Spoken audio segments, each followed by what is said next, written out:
So first off, you're going to want to drag some shapes out into your world so that you can start arranging and building and creating your environment. If on the left where it says modes, make sure that you've clicked on that. I always think it looks like, well, a mushroom or something. I have no idea what that really is, but anyway, and you will have these menu options. Click on the basic tab, and on the right you have these sort of basic characters that are commonly used a lot. So they also have some primitive shapes. So you can see there's a cylinder. So if I click on that, I hold and I drag it out. I now have a cylinder in my world. To move the cylinder, you notice it has a handle. I can pull it up, and the green one will move it along that axis, and the red, right? So I can maneuver, but you might want to rotate it, let's say. So you can always go up along this toolbar, and you can see this is the select and translate objects. Here's the rotate object, which doesn't really mean anything for a cylinder that much. And if you want to resize it, okay, so that's that handle. Now you can also do this with your keyboard. Oops.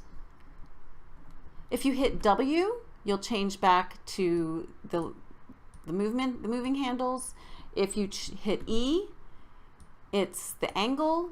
You'll be able to rotate it. And if you click R, you'll be able to resize it. I'm going to go ahead and W. And another shortcut, if you wanted to duplicate this object, just hit Control W at the same time, and that's a really quick way to duplicate your objects that you want. Okay, so I can do the same thing with a cube and draw this out. Now notice that when I click on an object, if I select the Details tab, I get all the information that I need about that particular object, like what materials are associated with it, what the basic mesh is for the object, so I can access all these things. If I click on this little magnifying glass, it'll take me to it in the content browser. There's also something a little bit more complicated. If you click on the Geometry tab over here on the left, at least on my setup, you get some other shapes, right? So you get some stairs, a sphere, and I'm just going to drag a box out here. So these are called your box brushes, and they are a little bit more interesting to use sometimes than just the basic primitive shapes. So I've got a box out here, and you'll notice if I go over on the detail settings, it has brush type additive, okay? So now if I'm going to drag another box out here, right? So it's sort of overlapping and adding those two boxes. Now if I change this one in the brush type to subtractive, you'll notice that it takes a chunk out of my shape, right? So this is a really good, we know it's still there. It's actually two objects, but one of them only acts as a way of removing something from a different shape. So this is a really useful tool if you're trying to make doorways in walls and things like that.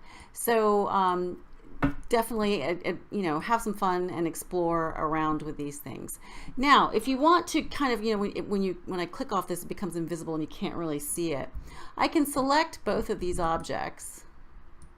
Theoretically, there we go. And if I right click on them,